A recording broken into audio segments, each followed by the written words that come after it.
Muita gente fala que a máquina, após fazer a regulagem, faz muito barulho e não sabe o que é que está acontecendo.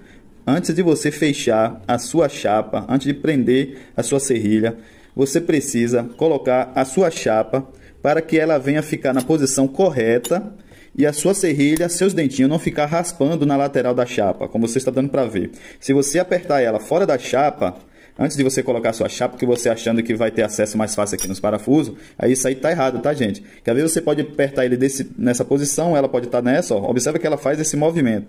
Você coloca a sua chapa, prende sua chapa primeiro, eu vou prender ela aqui com os dois parafusinhos que vem nela, e eu vou depois apertar o último, que é o parafuso da serrilha, assim, ó, que cabe perfeitamente, ok? Você faça isso que não vai ter erro, que aqui você vai ter o equilíbrio onde deixar sua serrilha livre da chapa.